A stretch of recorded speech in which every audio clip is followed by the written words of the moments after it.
So in my previous video, I discussed my thoughts and opinion on Katseye and addressed certain drama that the girls have been involved in. And when I was creating that video, I had the great idea to share my thoughts on each contestant that appeared on the Dream Academy slash Popstar Academy program. This video may involve me more kind of spitting out a lot of my opinions, so if you find that entertaining at all, then please grab a seat and get comfy because I'm going to go in on each of these girls that showed up in this show.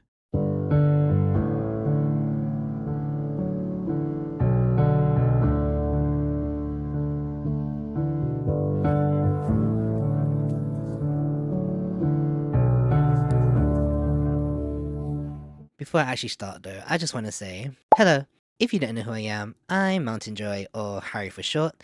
Welcome to my channel where I get into the nitty gritty into the Korean entertainment industry. I'm here to share my thoughts on each contestant that participated in Dream Academy, as well as the portrayal of each girl in the docu-series. So this is a more fun type of video, and yet again, not that serious, but also just me being analytical maybe? I don't know. But it's just for fun and all in good hearts. And I just want to say a disclaimer that if you guys feel offended about what I say about these girls, just please, I'm not trying to cause any hate. I'm just being constructive, and it is my opinion after all. And you know, you're welcome to share your opinion. It's an open book here, open world. I'm open to any opinions. Okay. Also, I just want to say that all of these girls are super talented, and there's no doubt they're gonna do well in their own respective paths. So please, this is not to spread hate. This is just a more fun video where I just want to talk about what I've been watching. Okay. Okay. Let's get into it.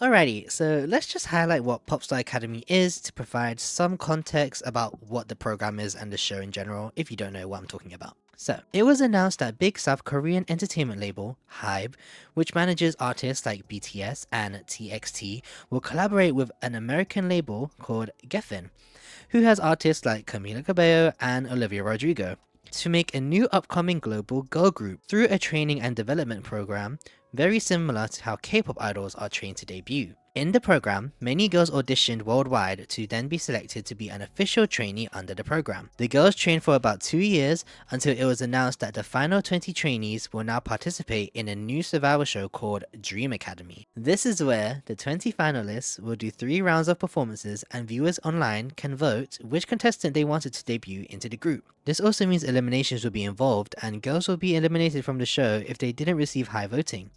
I'll also add that the selection process did not just involve fans, but the decision were also made by the executives of the program. So it sounds quite intense if you actually think about it. Obviously, we now know that the final lineup ended up being the members of Katseye, and the group has been successfully making their way up to even higher heights with their comebacks, really doing well for themselves. I mean, you know, hits like Touch and Gnarly going crazy and viral everywhere, and now Gabriella and Gameboy, like, they're just really making a name for themselves. So that's our context about this program. So let's get into each contestant from the Popstar Academy slash Dream Academy show. That's going to be really confusing every time I say that. So when I'm talking about Dream Academy, I'm just going to refer to like the Survivor show and performances.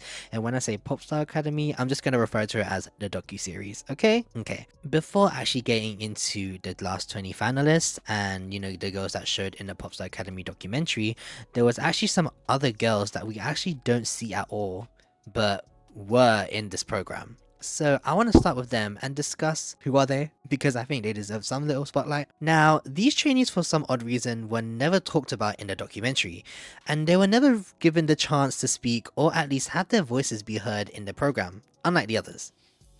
For example, there was a French trainee named Najes, who could be seen briefly in a few clips training with the girls, but was never brought up in any conversations or spoken at all. Like, she didn't say anything. We don't even know where she disappeared to when the Survivor show started coming around. So yeah, it's just kind of a mystery with her. But from what I read online, Najes left training and development due to her own personal reason.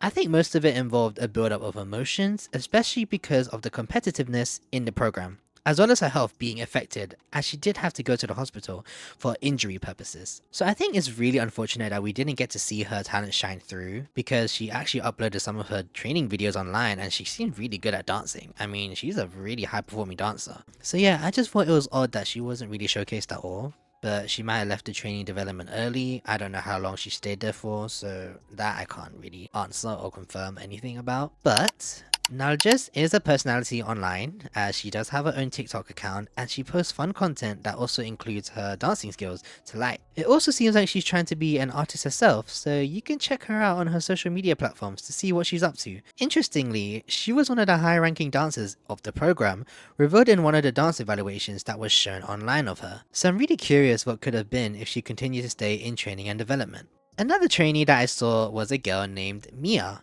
who was never mentioned at all in the documentary either, but viewers caught her name shown in a dance clip of the girl's training. Now, there's not much knowledge of her because she was only shown in a few brief clips, but apparently, she was a British and Japanese trainee, and I couldn't really find a reason for her departure from TNT, but from what I've seen, I guess she wasn't on the show for that long. It seems like she was probably there around like the beginning stages, because, you know, in the later video clips, she's like nowhere to be seen. But I did check out her socials and she has very nice vocals from what I've seen.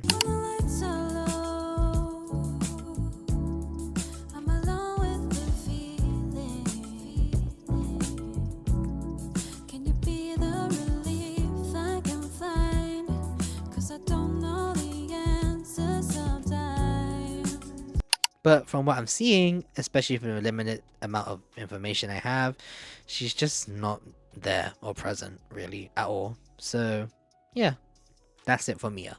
Post-editing Harry here, I also found out that Mia was a student slash trainee for Keen's Academy, which is like it's like an online program where you can learn and train like a K-pop idol basically, and participate in being this like project group.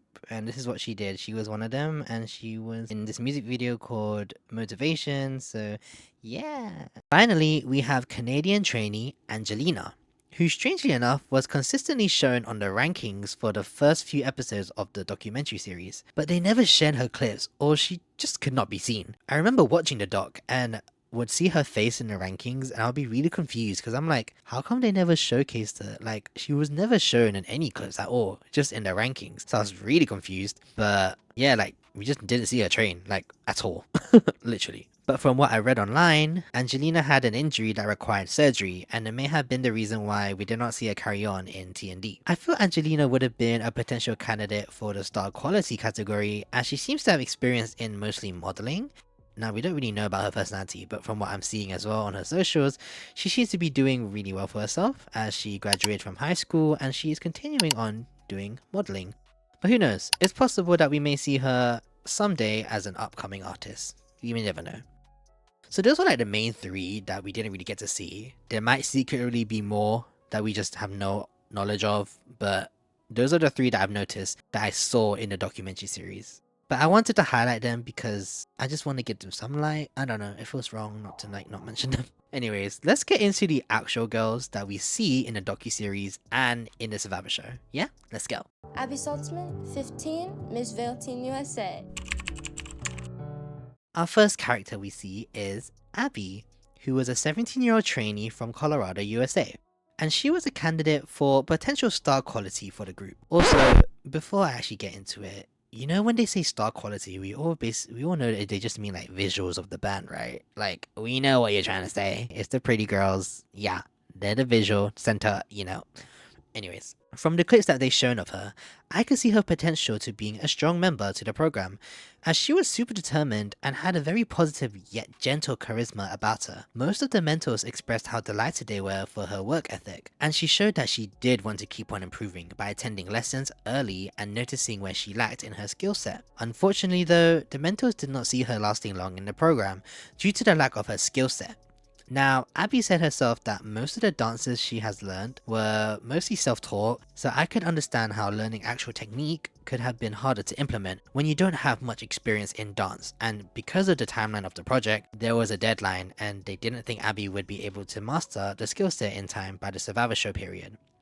So yeah, I think time was the main factor for her departure from the program. Now, it's actually quite interesting in the documentary that they showed the scene of her being let go, as it reveals the seriousness and the importance of the project, and that the documentary might want to show that not everybody can make it into the group, whether you are skilled or not skilled. I do want to acknowledge though that Missy's way of letting her go was very pleasant to see, as they did not let her go through malicious intent, but assured Abby that she had a very strong work ethic and proved to them that she cared a lot about training. I think also because Abby is still so young, it was really nice to see that they let her go, ensuring her that she still is talented, and told her to not give up. It was just timing and underdevelopment of her skills, and Abby really took the news like a champ. I respect how she received the news entirely, as that could be crushing to someone, especially at the age of 17. So I really applaud her for taking the news with such maturity and understanding. On the bright side though, after the program, Abby seems to be doing well for herself and is currently a solo artist with her own music releases. She's actually pretty active on her socials as well, like TikTok and Instagram, so if you want to see what she's up to these days, just check her out on there because she's pretty active and, you know, doing well for herself, so good for you, Abby.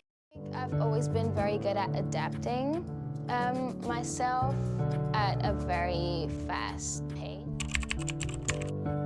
Next, we have Naisha, who was 19 years old, and she was Brazilian and a Spanish trainee. Naisha had more of a hip hop background, so in the clips of her when they showed her dance skills, you could immediately tell she had an amazing vibe and confidence to her. However, she mainly did freestyle dancing, which may be difficult to work with, especially when you're training to be in a group.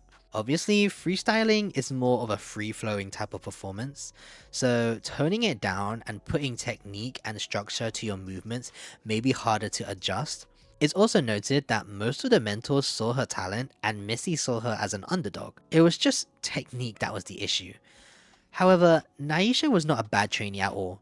I think her weaker spots was vocals, as they showcased in her first evaluation that she had issues of singing in tune with the song. But either way, Naisha was a good candidate to be on the program. Unfortunately though, the NDA contract problem that was shown in the doc led her to not continue on with training and development. I noticed that some people were a little upset with the way the show handled her removal, and basically give a cold, uncommunicative approach from Misty's part, but I want to highlight that an NDA is an NDA, and if you don't know what that means, it stands for non-disclosure agreement. Nothing from the program can come out of those doors. You cannot breach anything from that contract. If you breach an NDA, there will be consequences. So personally, I don't think the way they treated her was particularly wrong. She had to deal with the problem. In my opinion, the other trainees were lucky for the project to even continue, as it could have led to more trouble if anything else happened. What Naisha did was post an original song online, and could have possibly leaked other information of the program, so that's why the situation was handled in such a serious way. I do feel for Naisha though, as she basically had nowhere to go after leaving, and did speak on struggling financially and not knowing what to do. But it was interesting that the documentary showcased Naisha's removal, because it gave a new perspective of how you could simply get cut from the program even if you had been developing well. But I also think they needed to add some sort of drama to the program to get some views, so you know what I'm saying? After the program though, Naisha has been doing well, as she's now a model and posts frequently on her socials like Instagram and TikTok, still having a passion for dance and performing. One quick thing I want to address though is Naisha's drama with Manon. If you don't know what the tea is, here's the context. Lara posted a photo online that included the rest of the Katseye members, and Naisha commented under the post saying this. Now, looking at the comment, Naisha just seems like she's giving all her love and support to Lara for making it in the group, but many acknowledged one section in her comment that could lead to slight shade towards another member of the band, aka Manon. Now, I personally don't think Naisha had any intent to cause any sort of tension between her and Manon, but alas, people will be speculating and enhance unwanted drama. My thoughts on it though, I think that there was no intentional shade, and I don't think Manon took it personally either. I think what made the situation blow up is Naisha's response to the situation when she said this. I did comment that in a picture where there is a black girl in the middle being black, in the middle being black, in the center being black in the middle. Then everybody started making fun of her and it became a joke in the Katseye community. Honestly, I feel like people were being too much and were reading too much into the lines, and I believe Naisha and Manon are super cool with each other and don't need heat from people who don't even know them personally. Anyways, that's my thoughts on Naisha. Okay, so we are now going to go into the 20 finalists who competed in the Dream Academy Survivor Show, and how the whole world watched them, fighting for their spot to be in the final lineup of this Project Girl group. Now, I'm going to go in order of who got eliminated first, and we'll work our way up. Okay? Okay. Ahojte, hello, hi, my name is Adela Dragova, I'm from Slovakia, and I've been performing since I was 3.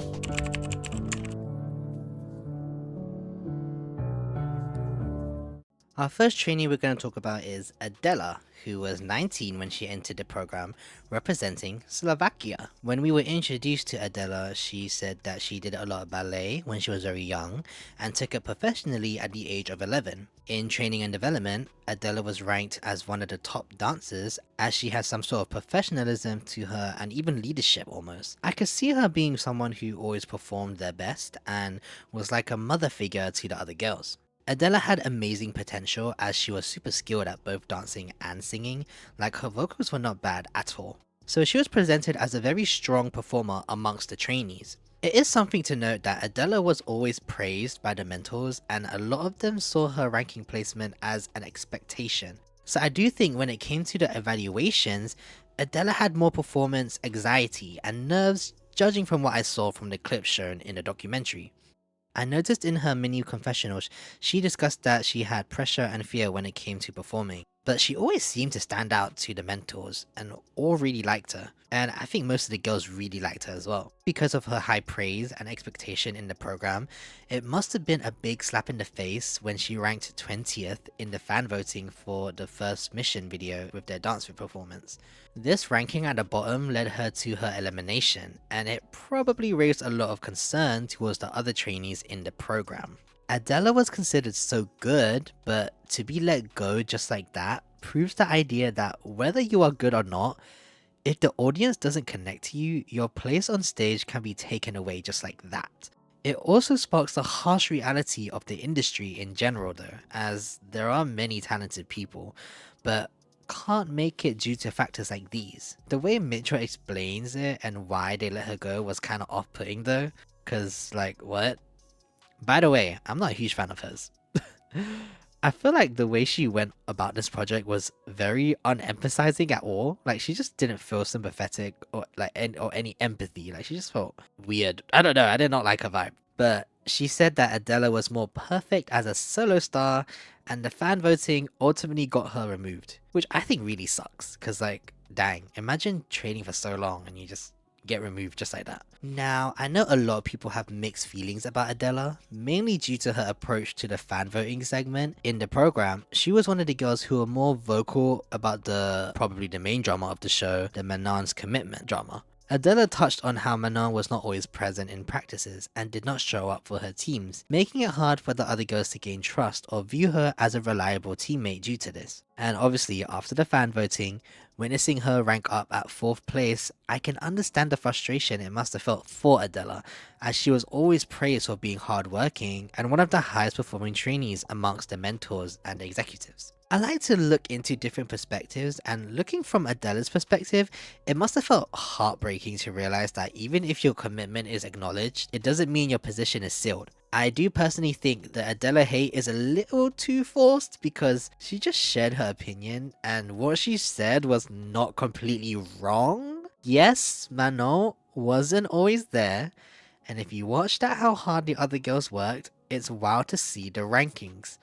What I will say is this: I believe that there's no bad blood towards Adela and Manon. They may not be the closest of friends, but I think both have moved on from the situation. Adela herself said that she has no tension towards the members of Katseye, and we just have to take her word for it. And that's on you if you want to believe it or not. Personally, I wish we got to see Adela continue on with the Survivor show, as I feel like the Blackpink dance cover didn't fully showcase what more she could do anyways. It felt restrictive and really unfair on her side. However, ever since leaving Dream Academy, Adela has moved on to greater things and is releasing her own singles like Homewrecked, which was choreographed by fellow Dream Academy contestant Emily. So she's just been continuing her own artistry and solo career. She's also really active online and has posted photos of the girls, so I think everyone is just on good terms, so I think it's fine, guys. But I can understand Adela's perspective as well, so I'm not going to be the one that want to spread hate about her, because these girls are all young, so I'm all about love. Hello, my name is Hinari. I'm from Japan.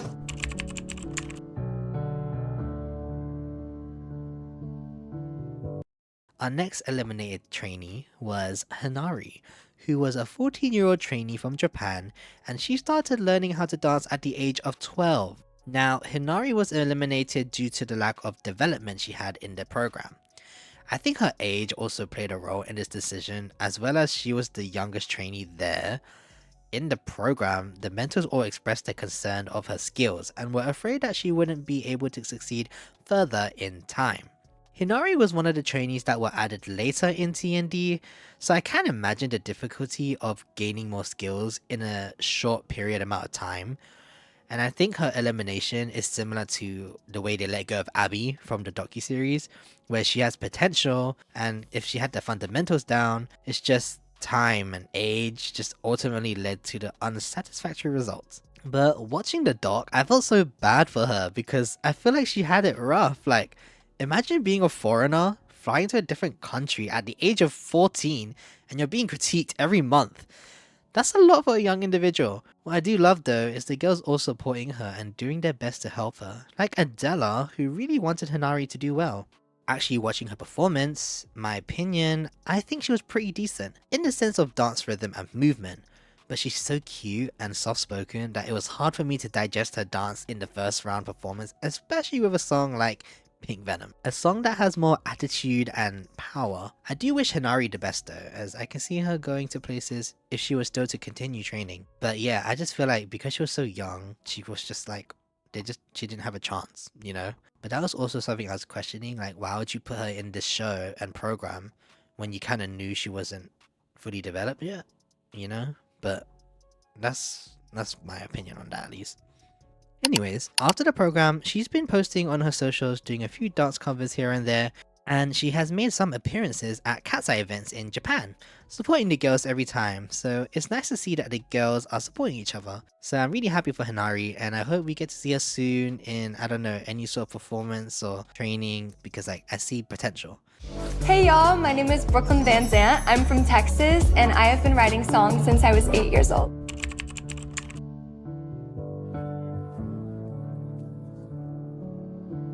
Our next girl is Brooklyn, 17-year-old girl born and raised in Texas. In the documentary, Brooklyn was described as an underdog, and it was said that she was a weak dancer, but had commitment and was eager to learn. She had more higher skill levels in vocals, so I think she was the good to average trainee for the program. Noticeably, she was not discussed as much in the documentary though, so I couldn't really get a full read on her personality, but she appeared to be very cheerful. Now, I believe the way Brooklyn got eliminated was very cold-hearted, and I think that's one thing about the show that drew in negativity.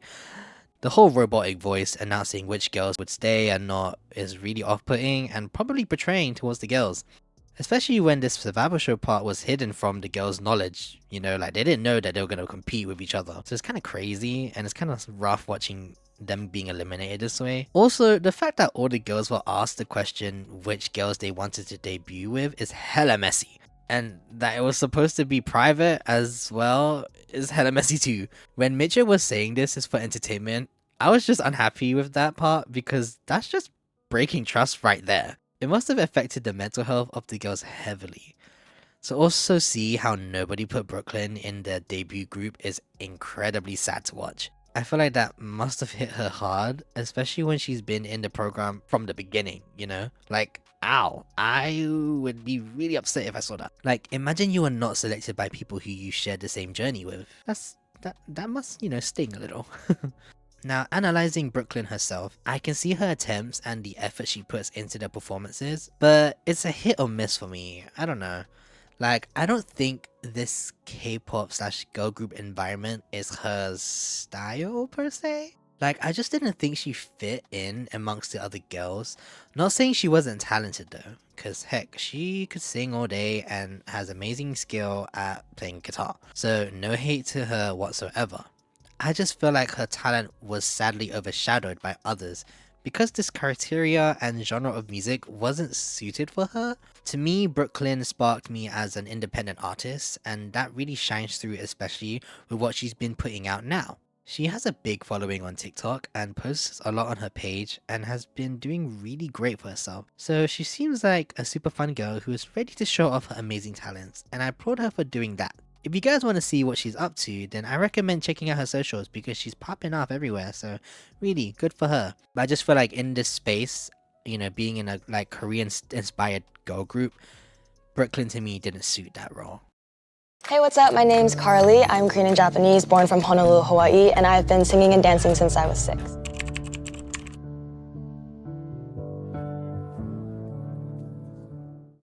Born and raised in Honolulu, Hawaii, of Korean and Japanese descent, Carly entered the program at the age of 19.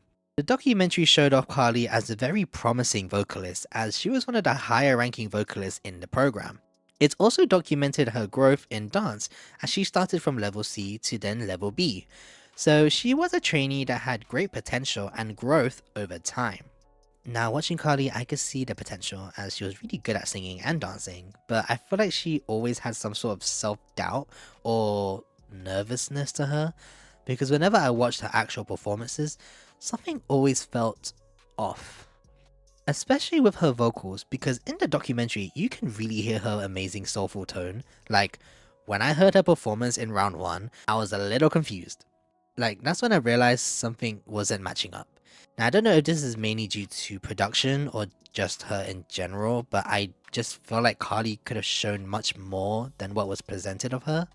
One thing about Carly though is she is a realist. In the clip where she's so devoting of Mission 2, the way she clocked on right away and knew she was not going to stay in the program was actually kind of sad, but 100% a realistic reaction. I think Carly was one of the girls who was very vocal about the survivor show aspect of the project and how trainees have no control of the outcome of their path. Especially when it turns out that you are not getting the love that you'd hope. Carly knew from the get-go that they wasn't going to make it from the take they used of her in the anti-fragile performance mission because she was competing against a team that had 3 girls in the top 6 already. I can understand her frustration to this whole thing, and she openly said she did not want to be a part of a show that would do something like this. I think it was really sad when she was eliminated because she already had that feeling already, so there was really no convincing her that she was gonna go through, and I can definitely see why she felt that way. In my opinion, I think Dream Academy didn't give Carly the opportunity to really have her talent showcased, but then again, when you're in a group setting, you have to do what you can, and unfortunately she couldn't do that justice. So I think, yeah, it's just kind of rough. Carly does have potential to stand out though, but I just think insecurity and needed confidence was what she needed in the program. That's just something I saw from her character at least. In today's age, Carly has been posting quite a bit on social media and still hangs around with some contestants here and there. So it's great to see that everybody is on good terms. Carly is also now working on her own music, so we can look forward to what she'll be putting onto the table soon. So Hi, my name is Ilya, and I'm from Belarus, and I've been singing since I was 5 years old.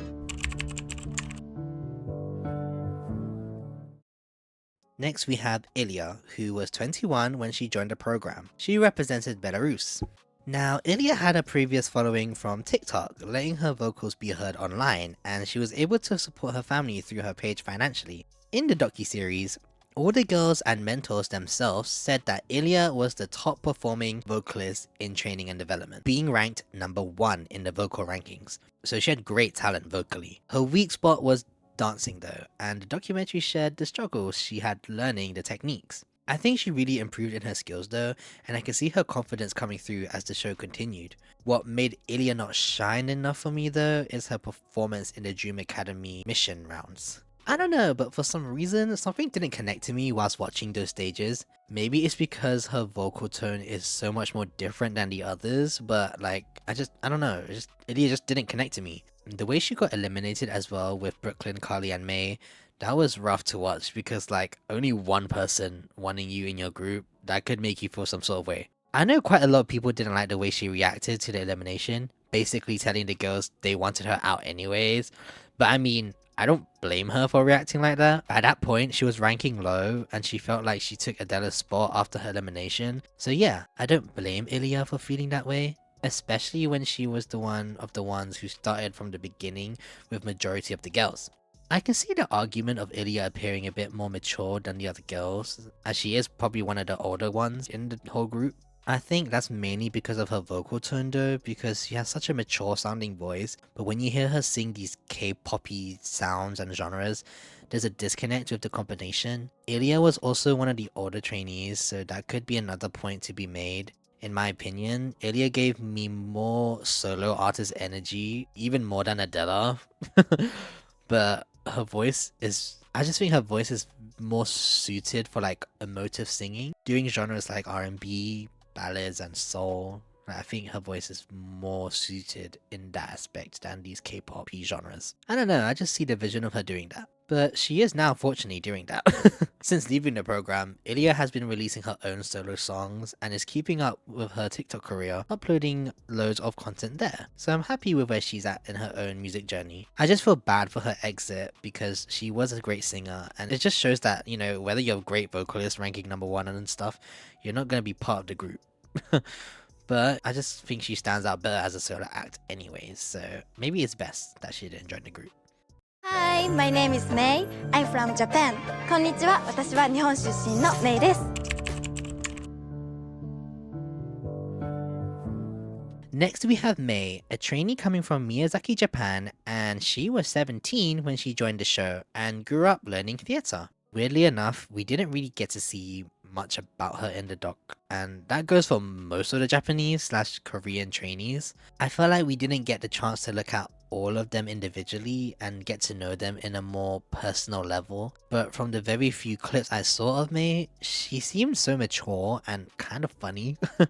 Like, her English wasn't too bad as well, like you can see her efforts when she spoke it. From the performances that she did, she had pretty good dance and stage presence, but I think she did better on the New Jeans stage rather than the Fearless stage in my opinion. What I liked about May is that she took her elimination pretty well, like amongst all the other three.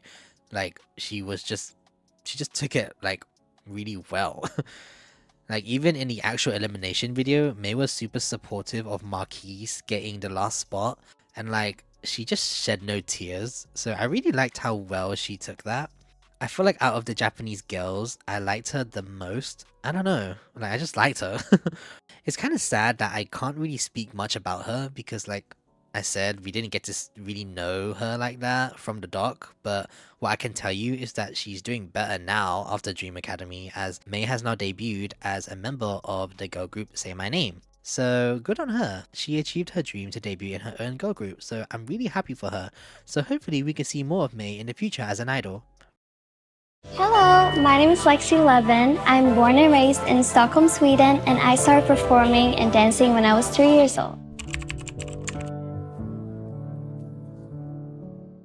Born in Stockholm, Sweden, Lexi was 18 when she joined the program. From the beginning, I felt like the mentors all had this liking to her. She had this very innocent yet charming aura to her.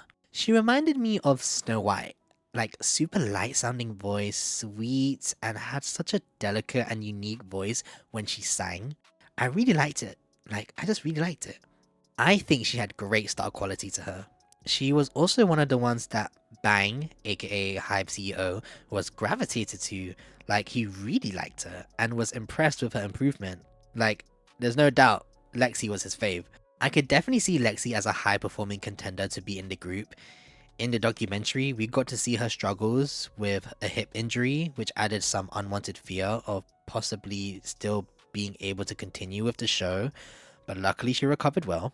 Her dancing was pretty consistent and she was pretty well rounded and had great control. I really like her vocal tone. Something about her voice really gave her an identity, like you could easily point her out by just listening to her voice. In the Dream Academy rounds and missions, I really liked what she gave to the table.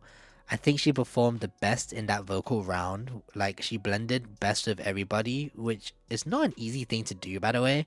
So I'm glad that she succeeded in that part. Lexi also stood out to me in the Fearless stage. Like, her stage presence was all there, and it made me feel drawn to her as a viewer. She gave sweetness but an effortless presence to her. Genuinely impressed with her work. Like, I'm just impressed. I really wish we got to see how far she could have gone in Dream Academy, and she was doing really well as the show progressed. However, she had my respect when she decided to ultimately leave the show herself due to the previous round of eliminations. It didn't seem right with her the way the Survivor show was going, and it really made her lose herself in the process. And you know what? I applaud her for making that decision, as it probably wasn't an easy one to make. I did love how assertive she was though in front of Mitra, because like, she wasn't going to let that woman put her down. So, you go Lexi.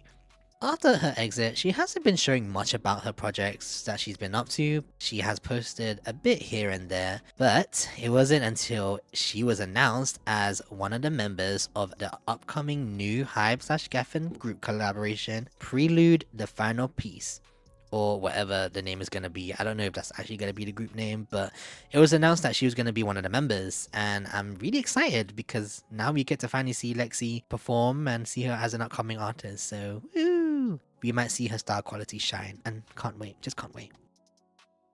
Hello, I'm Ua. I'm from Japan. Konnichiwa, Ua desu.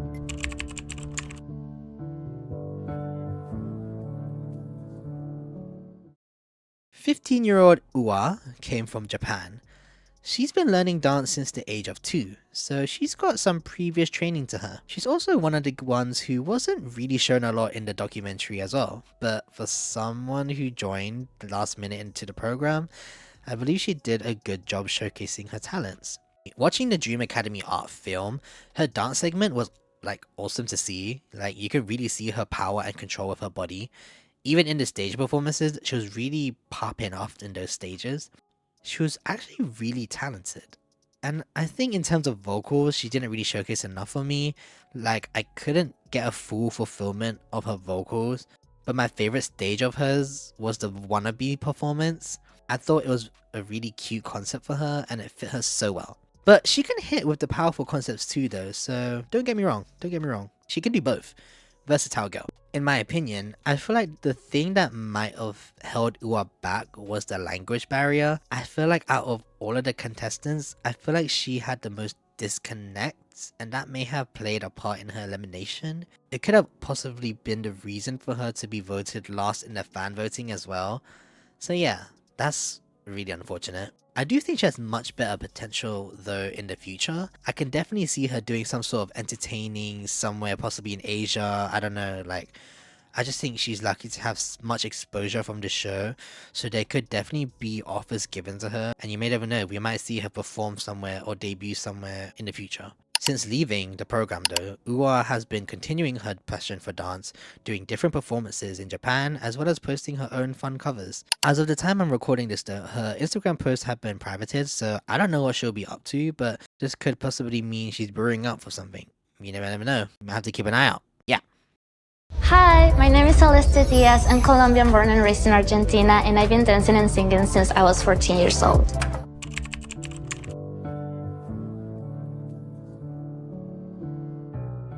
Celeste. Representing Argentina, we have 19-year-old Celeste. Now that I'm thinking about it, she was another one that didn't really have many clips in the docuseries either.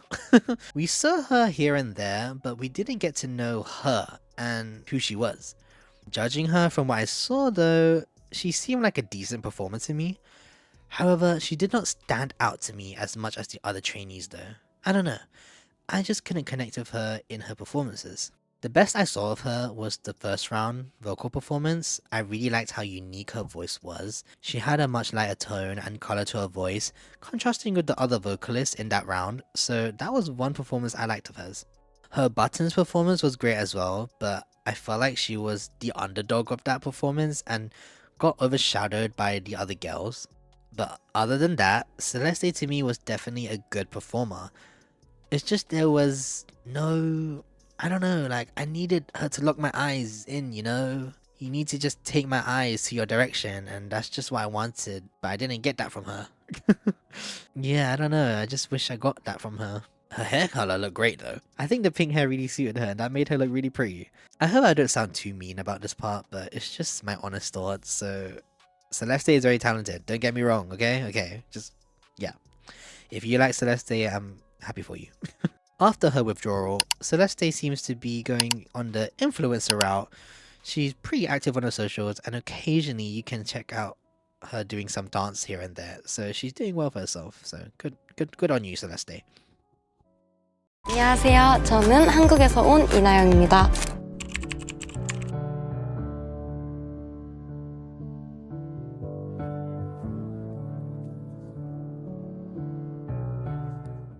From South Korea, 21-year-old Nayoung entered the program. She is a very interesting case to me. So Nayoung actually participated in quite a few different competition shows like The Voice of Korea 2020 and The Legend, The New Singer before joining Dream Academy, the survival show.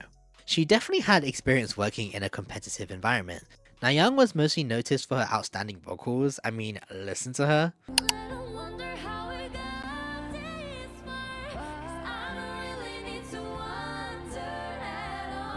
You can really feel her passion through her vocals, and like, I need her voice in a K-drama or something because wow, just wow. Those are like powerful vocals right there. In the documentary, we see a little bit of Nayoung, but not much at all at the same time. I think the main struggles that we got to see of her was dancing, as obviously that was her weaker skill. However, Nayoung was consistently ranked high amongst fan voting at least, which I thought was really fascinating to see. I want to say this was mostly due to her known presence from previous survival shows and that viewers may have been familiar with her vocal talent. So she was genuinely liked in the program. What I found a little weird though is that the documentary didn't fully spotlight her, and the way she got eliminated to me felt kinda odd. When I saw her elimination in the third round of competition, I was a little confused. Only because she was ranked third in fan voting, and for her to be eliminated just like that felt odd to me. But obviously it was then explained that Nayoung allegedly expressed that she would like to be a soloist. Now, I get that the execs may had some sort of fear towards her alleged statement, but like, I don't know. I felt like her elimination didn't make sense to me. In my opinion, I think Nayoung was extremely talented in her performances. My favorites of her was of course the Still Into You stage and Buttons. Both of those really highlighted her talent and spotlighted what she could do. I also heard about this assumption that Nayoung would have been in the group instead of Yoonchae. Obviously I can't validate that claim, but I could see that as a possibility. On the other hand though, Nayoung to me felt like a soloist. I can certainly see the vision of her being a very talented solo act, so maybe her leaving was for good. I can see her thriving as a soloist, so who knows. What I found interesting though is that Nayoung ended up joining another competition show called Girls on Fire in Korea, where she actually won first place to debut in a new girl group. So for her saying I wanted to be a solo act but then doing another competition show, yeah, what? I don't know. What really is unfortunate though is it turns out that the group debut got cancelled due to complications with the company/label, which really sucks because this is what Nayoung's third or fourth attempt to debut and she just got that taken away from her again. On a brighter note though, Nayoung appears to be having a happy and healthy life, judging from the few pictures I saw on her Instagram, so I hope she's happy. Hopefully we do get to finally see her shine one day though on stage because her voice deserves to be heard. Like, we need to hear her voice. Hi, my name is Marquis Jenipit Ormwanrat and I'm from Thailand and I started dancing when I was 12.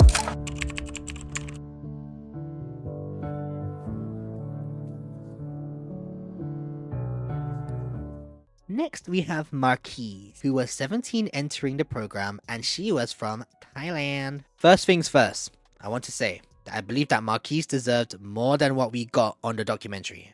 I'm sorry, like, the amount of screen time she had was insane to me. I find it incredibly strange that we basically got nothing of her in the documentary, like, literally. For a contestant who started in the program from the beginning and in the top 10, we learned nothing about her. It's crazy to me. I personally think we got robbed of a Marquise backstory. Like, why? Why was she not shown? Funny thing, actually, I feel like the production team or the post-editing people behind the documentary really liked presenting Marquise. And what I mean by that is that her face kept getting shown, but we never like heard her say anything at all. Like, she said nothing. That was something I noticed about her. And if I'm being honest, she was one of the girls that I noticed first because of her visuals. Now that I'm thinking about it, the show really used her clips to assist in narration of the doc. She might be the visual of the program. In the actual Dream Academy performances though, I really liked Marquise for her star quality. I think she added a sweet, girly, but also ice princess vibe to her. You know what I mean? I just think again she was overshadowed by the other girls, talented wise. I believe she had concerns about her confidence, which I could see from her silent clips. So that could be a reason why she didn't make it to the final lineup. But overall, I think we couldn't fully digest Marquise fully due to the lack of footage we got of her. I did like some of her performances though. My favorite of hers was Confident, because like that was new and she did a really good job on that, and it proves she could go. Like, she could go off. It's just of course the overshadowing issue again, but her red hair looked so good on her though. Like, I like the red hair. Since finishing the show, Marquise has been active on social media, mainly on TikTok and Instagram. She's been living the influencer life, I think, but has shared some of her creativity with dance edits of herself, so that's cool. Marquise has also revealed that she's been working on some music project, so we might see her potentially making her debut soon.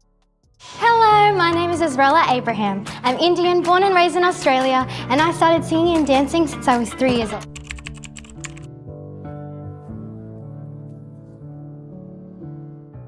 Indian Australian Azrella was 20 when she entered the program, and first thing I want to say is she is truly the underdog of this whole thing.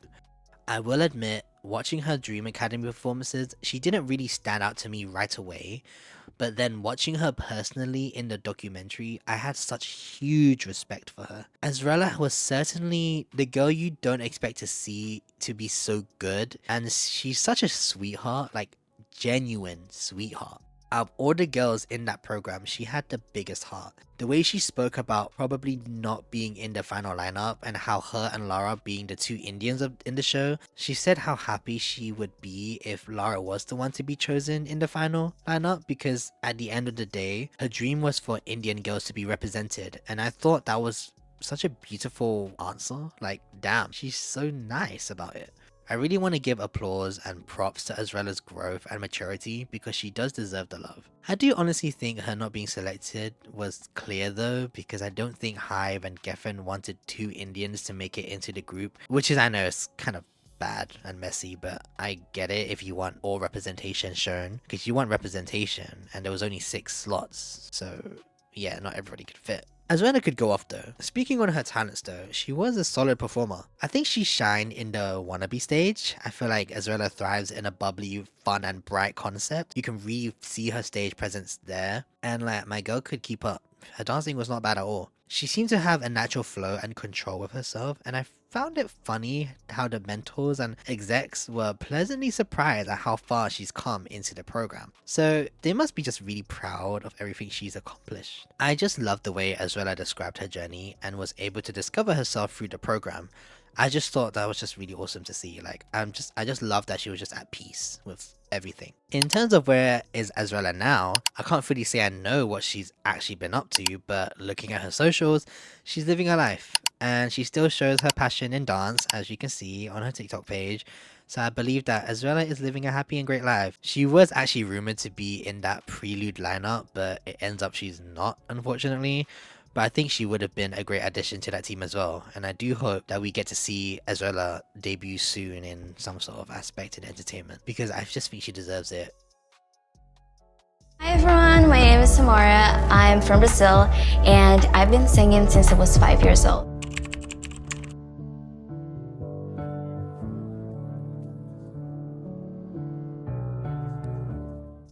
Now, before I actually get into discussing this particular contestant, I just want to say a quick note that I know since Dream Academy there has been some sort of controversy about Samara liking certain posts that involve controversial beliefs, and I just want to quickly say we should not judge someone's character without it actually coming from the person's mouth. And be mindful of how hurtful things can be said. Now, I'm not defending Samara's actions in any way, but I think things such as death threats and cyberbullying is wrong for any individual. Whilst I was doing my research, I came across this video that summed up her situation, and I think it addresses it very well, and I highly suggest everybody to check it out. As a final note, Samara is still young and has many years to show growth and maturity, so I think that's what everybody needs to consider. In her segment, I will strictly speak on my opinion of Samara from how she was presented in the documentary and Survivor show, to refrain from outside issues. Okay, we will now continue with her segment. 17-year-old Samara came from Brazil, and she's been singing since she was a child. So Samara was one of the girls who joined the program a little later, and she shared on the doc that she came from a more lower income family and she learned a lot of singing and dancing from videos online. Watching performances on Dream Academy, I really loved her vocals. I think she was a big contender for that main vocal position. She was very versatile as well. Like, I thought she carried both the Anti-Fragile and Wannabe stage vocally. She had a very stable voice, and I think dancing was something she had more issues with, especially when she got that leg injury. It prevented her from participating in the Break Free dance performance video, but in the final stage, I thought she killed it.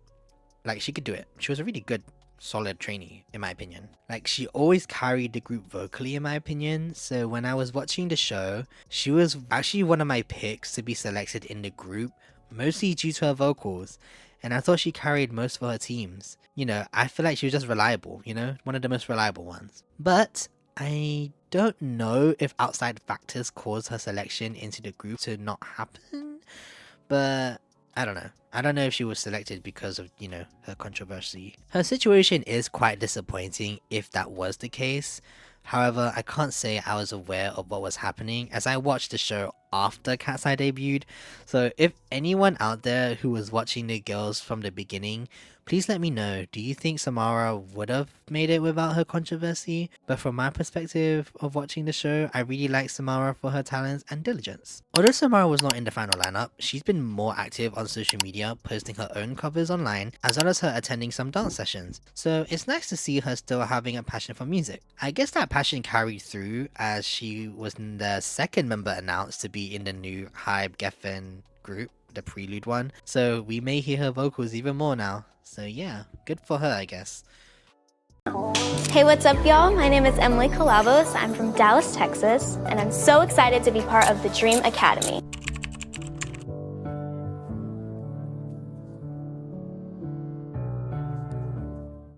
Emily was 17 from Dallas, Texas. She grew up as a competitive dancer and moved out of her home at the age of 13. So she was serious about this, okay? I think it's completely fair to say that Emily was the best dancer of the whole program. She had such great control, fluidity, and movement that like it just seemed so effortless. Seriously, Emily is a performer. So I was actually devastated and sad to see her not be picked into the group. Especially that part where she had her little diary and tried to manifest her slot in the group every day. Like, watching that, I was like, damn, that's rough. Like, it must have hit hard. I feel like the way Emily was portrayed in the doc highlights the idea that you can be on top and be a perfect A-star student, but that doesn't guarantee your success. Now that I'm saying that though, it sounds really bad. Oh my god.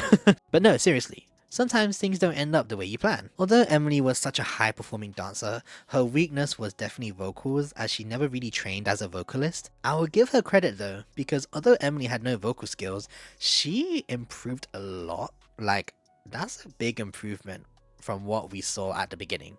So kudos to her, honestly. My favorite Emily stage was Wannabe. She had that energetic charisma that you would want to see in that kind of sweet, innocent concept, and she really delivered that. But Emily can go off in the girl crush concepts too, so she was adaptable, and I think her love for dance can really be seen through her smooth adaptation to the different concepts. She knows how to wear the role and make it believable. In my opinion, I think people grew to love Emily more when we got to see her character in the documentary, because there was such a disconnect when it came to fan voting when Dream Academy was running.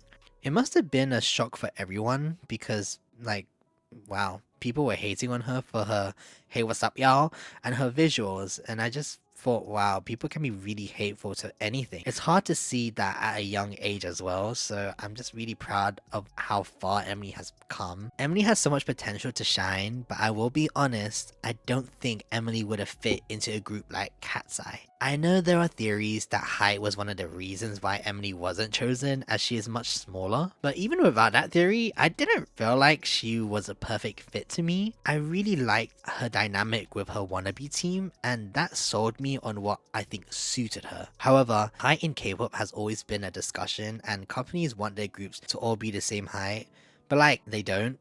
Like, I don't know where that came from, because if you look at groups like Girls' Generation, look at Islet, look at the Seraphim, not all groups are the same height. I low-key feel like the execs focus on diversity and image, and that could be the reason why Emily didn't make it into the group, unfortunately. But who knows, I wasn't there, you know, in the room selecting the members, so I can't say it. This is all legend. Let's talk about where Emily is now though. After Dream Academy, Emily still focused on her career in dance, even choreographing for Adele's single, like I said earlier, which is so wholesome by the way. Emily was also a backup dancer for various artists like XG in Coachella, which is actually so cool. Like, wow, good for her. That was super cool to see. Other than that, it was a big surprise to see Emily announced to be the first member of the Hybe X Geffen group, the Prelude one again, so we can finally see her debut and watch her grow as an artist alongside Alexi, Samara, and the new girl that we don't know yet. So I guess her manifestation worked in the end. We love Emily.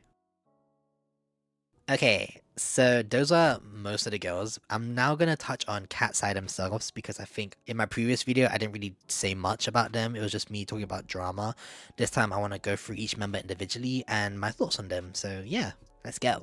So this time I'm just gonna go on the order of the selection of the final lineup. So we're gonna start from Sophia and end it with Manon. Okay, let's go. Hi, kamusta? Ako po ay si Sofia La Forteza. I'm from the Philippines and I've been singing since I was 3.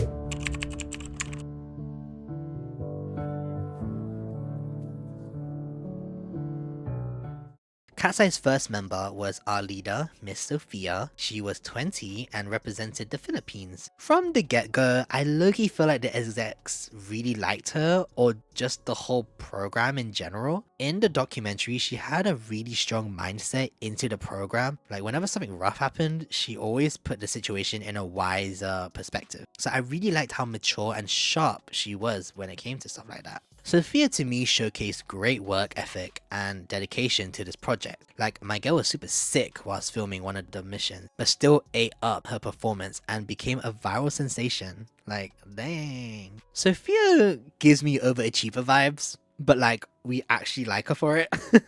She also had a theatre background because of her mother, so it was no surprise that Sophia had immense vocal talent. She was always one of the top 3 when it came to vocals, and many of the execs really liked how determined she was. Like, she selected songs that challenged her vocal ability. It shows how much she wanted to learn and how desperate she wanted to debut. She was hungry for that role, you know? Watching the doc, I think Sophia was a strong contender and had significant growth, especially when it came to dancing. I believe she popped off so much in terms of performance, and I think because she did theatre, Sophia's stage presence really shines through. Like her charisma, her facial expressions, they were just so good. In terms of the Dream Academy missions though, I will say her best performance in my opinion was Buttons, obviously, because her viral choreo moment, and I just really respected how she was able to push through whilst being sick. My least favourite stage of hers was probably Anti-Fragile. I don't know, I personally think her vocals didn't sound too great here, but that was their first stage to sing and dance, so I don't think it took too much away from her performance. She since had improved consistently, been killing her performances. She did what she had to do, so you know what? Hey, I can't argue with that. She also had huge online support, being the girl to be voted as #1 in most of the fan voting. I mean, the Philippines did not come to play when Sophia joined the Survivor show. She had all the love and support from them since day 1, and I'm happy she got that because now she achieved her dream to be the first member of Katseye. It was also nice to see that she was selected first, because I feel like even though she didn't seem to be the favorite amongst like the program, the viewers wanted her there because of her hard work. And I feel like Sophia is a great example of a perfect idol training story. Like, hard work, consistency, and strong mentality will get you to where you want to be. With where she's at now as a member of Katseye, I think Sophia is obviously slaying the game. I think her leadership qualities shines when I watch their interviews, and she's really good at navigating and leading the other members in their interview. I think her stage presence has really elevated since debut, and it's just great to see. I love watching her facial expressions. I don't know, it's just fun and it feels interactive. She's giving off the energy of the songs through her. One thing I think is lacking though is just that we don't get enough of Sophia. And what I mean by that is like, her vocals aren't shown enough in my opinion. Like, my girl is a Disney princess and has a really clean cut voice, so for her voice to be overproduced or not heard really clearly just bothers me a lot, but I can't get too mad. I'm sure we will get the opportunity to hear her voice shine through. I mean, Katseye is only a year old, so we got time, so I'm not gonna stress a lot about that, but I just feel like we need more vocal showcase of Sophia. That's just my opinion at least. Hi, what's up? I'm Lara Raj. I'm Indian and I started performing when I was 4 years old.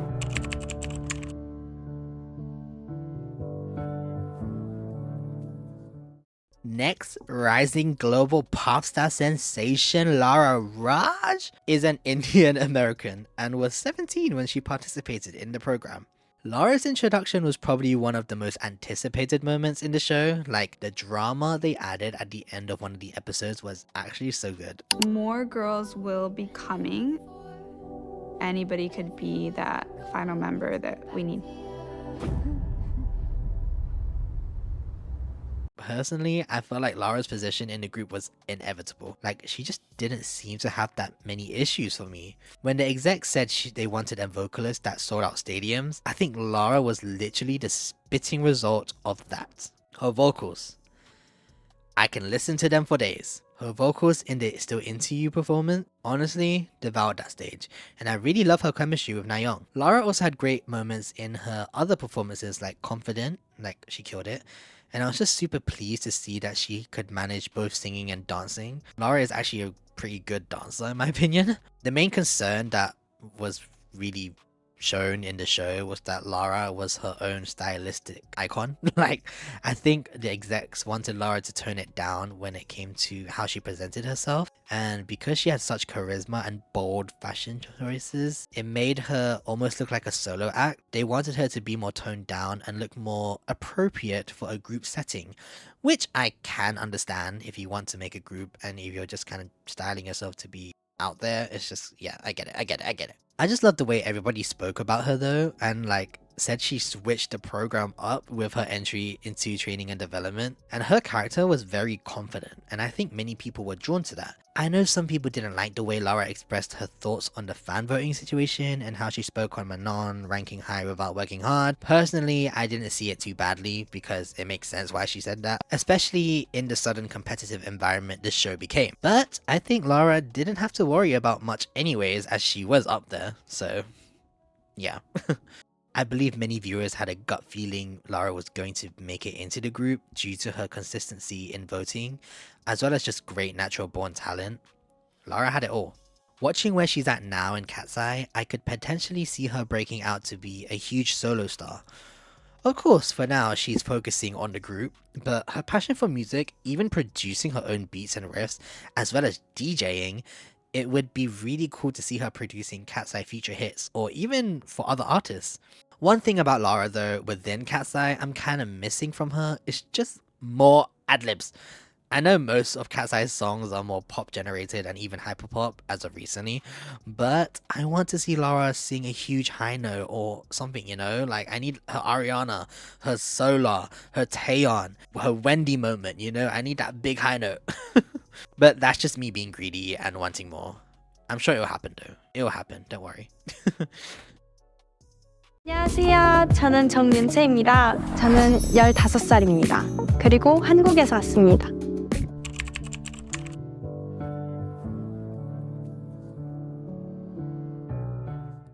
South Korean trainee of 2 years, Yoonchae was 15 in the Dream Academy program. I want to speak on how she was presented on the show, and I just feel like we didn't get enough from her on the doc. I mean, I know we got to know a bit about her and her family when the girls were in Seoul, but like, we didn't get to learn too much about her. I feel like this was mostly due to the language barrier again, and that she probably had no drama, which I get. What I will say though is Yoonchae really impressed me. I think because she had previous K-pop training, naturally she was able to perform the best in my opinion. I think she stood out to me in the Anti-Fragile stage the most. Yoonchae to me had the most stable vocals and wasn't a bad vocalist. She wasn't up there like a crazy powerhouse vocalist like Lara and Sophia, but like she could keep up when it came to dancing and singing at the same time. Like she sounded the most consistent, and like I don't know, like she just, you know what I mean? She was consistent. Like she was pretty decent. And what I like about Yoonchae is although her personality was really cute and chill, she can lock in and be super confident and fierce on stage. And I think that's what I liked about her. I wish we got to see what the execs really thought of her, because I don't think we really dived into their analytical opinions of her. Like that, you know? I'm curious to know why they selected her, because I feel like the audience couldn't get a full picture of Yoonchae as a whole. If I were to make a theory though, they really wanted a Korean member into the band since this was a K-pop based program, and she was the perfect result for star quality, stage presence, and talent. When I watch Katseye stages, Yoonchae goes off. Like, don't sleep on her because she's young, or like she's cute and sweet. Like, I see a huge potential star, and I think she'll benefit off of Katseye's success and possibly be a big star in Korea too. Just wait guys, it'll happen. But her selection could also be due to fan voting, as well as I believe she was up there alongside Sophia and Lara, so yeah. In terms of Katseye now in present day, Yoonchae has got my attention immensely. Like, their team really loves putting her as the chorus girl. She really brings the energy of the song. Her performance in Touch and Gnarly, amazing. I also think she's really funny. It's also really cool to see her growth in English. For such a young individual to leave her home country and be part of a group speaking in a language you're not used to, it's just really nice to see her being looked after and growing more confident every single time we watch her perform. So we love Yoonchae. I love Yoonchae. By the way, Yoonchae is my favorite Katseye member, so yeah. What's up? I'm Megan Skandel, and I started dancing when I was 4 years old.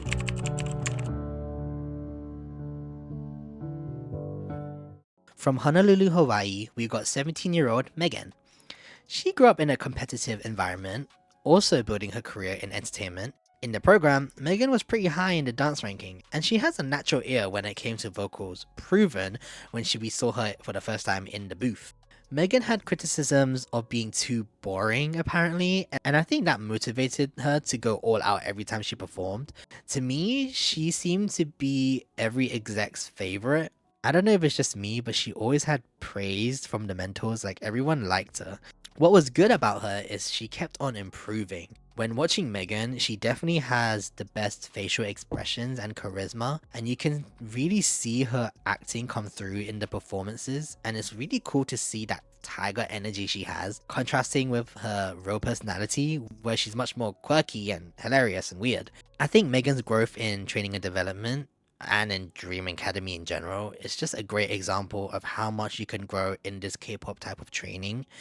It shows how it actually works and that you can make any style possible as long as you have a hard-working heart and a big drive. Like, Megan literally said she could fly back home to Hawaii to go to school and then fly back to do training again.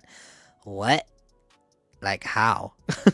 Also, Megan's family is rich as hell because dang, how can she afford to go flying back and forth every week? But that was dedication, and I would have been exhausted after one day of that. Let's be real.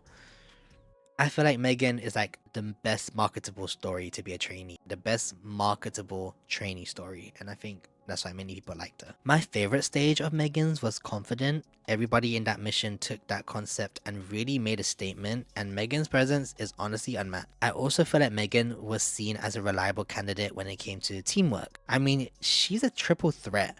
Having a member being able to be supportive in dance, rap, and vocals, you're definitely perfect for a group environment. And I think that's why Megan got into Katseye as the all-rounder member. I really enjoyed watching Megan's growth, and it really was nice to see how the mentors like San be supportive of her and liking her a lot. She literally represents how T&D works out in the end. And it's just proven as she's now thriving in Katseye, and I mean, Megan don't play because her stage presence, unmatched. Hi, my name is Daniela Amanzini. I'm from Atlanta, Georgia, and I've been dancing and singing since 4 years old.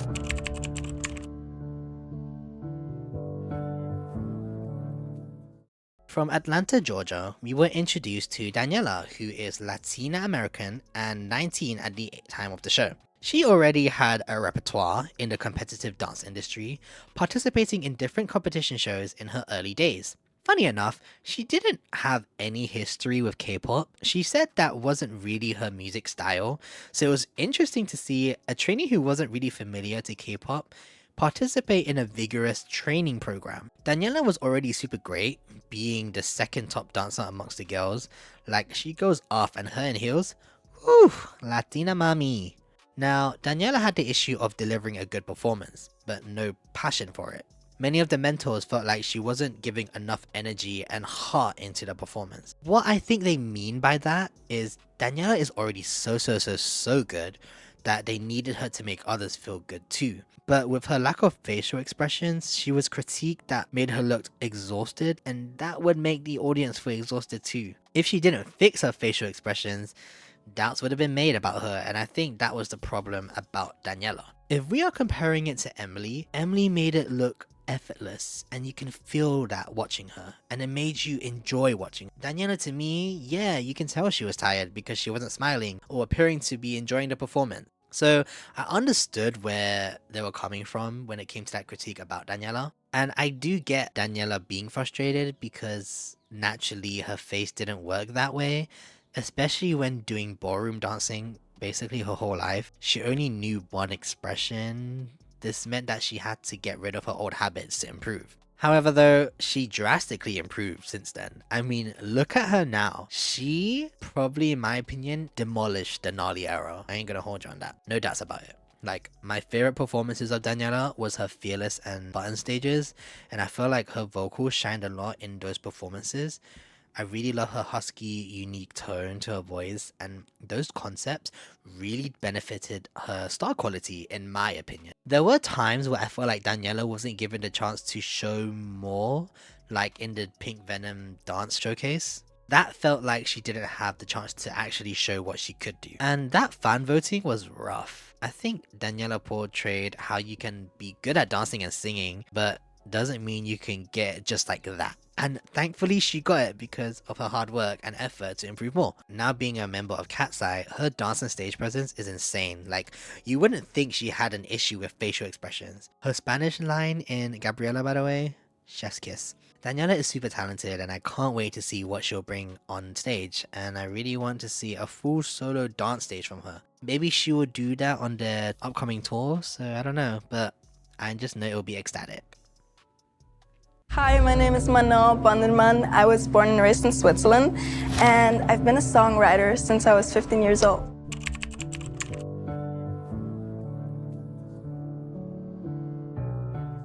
Okay, so finally we reached to our final contestant, and that is obviously the 20-year-old Manon, representing Switzerland.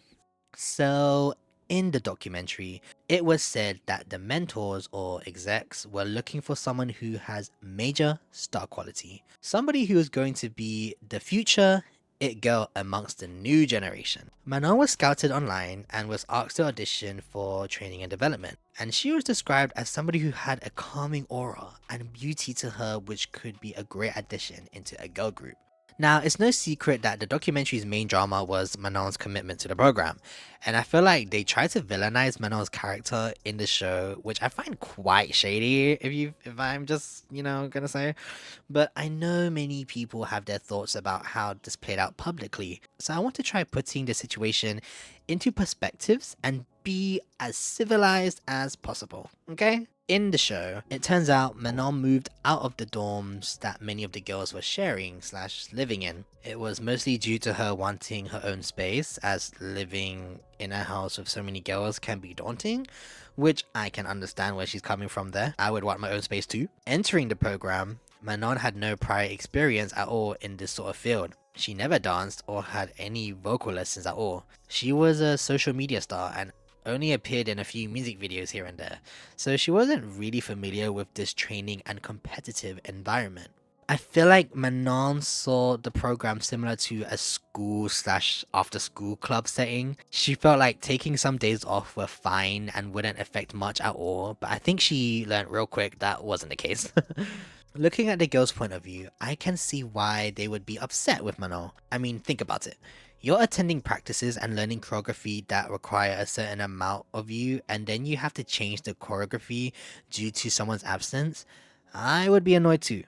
And then to have that one person who hasn't been 100% present get tons of votes online whilst you work twice as hard and receive the short end of the stick, I mean, that must feel like a big slap in the face, right?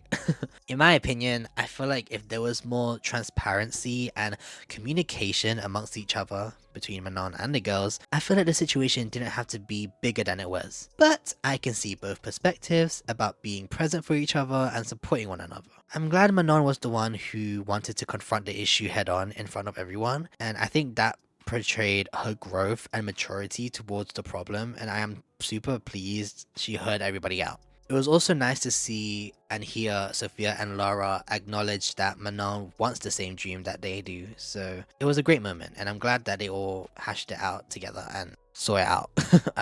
I can tell once Manon and the other girls put the drama back into the bag, Manon's character shift was shown. She became more determined and she caught up with what she needed to do. I can definitely see that in the Dream Academy videos, she just improved so much more. My favorite performances of hers was the Fearless and Buttons performances, and I can agree with what the mentor said about her, and it's that she has great natural star quality. She stands out incredibly and knows how to play with the camera to her advantage, and I think that really boosted her up in popularity. Discussing her skills though, I think vocally she has a very unique tone. Like when you hear her voice, you instantly know it's Manon's voice, and for her dancing, for someone who has no experience whatsoever, it's actually quite impressive if you ask me.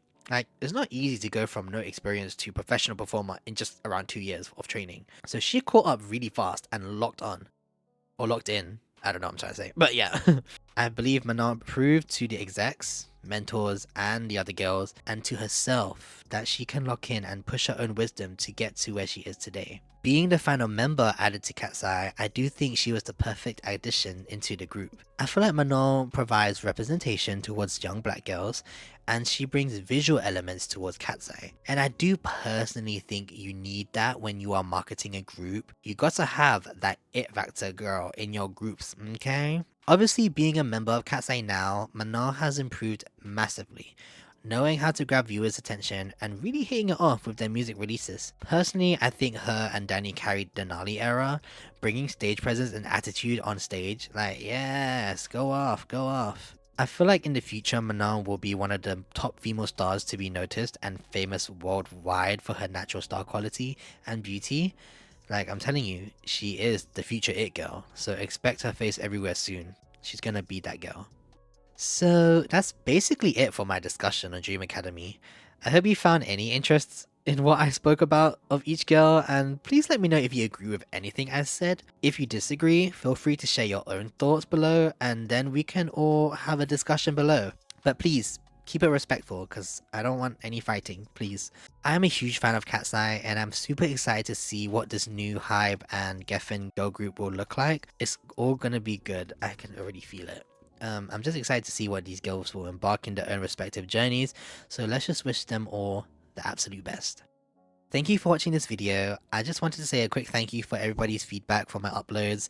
It's really nice to have a community of people who like the things I like. Let me know if you like these kind of videos where we have more opinionated discussions like this. I mean, I literally thought of this video because of my previous video, so yeah, this is more for fun. If you like this video, then please leave a like, subscribe if you want more, and check out my other videos. I also post shorts on my channel as well as TikToks, so all of my socials can be seen down below, so check me out. Okay, that's all for now.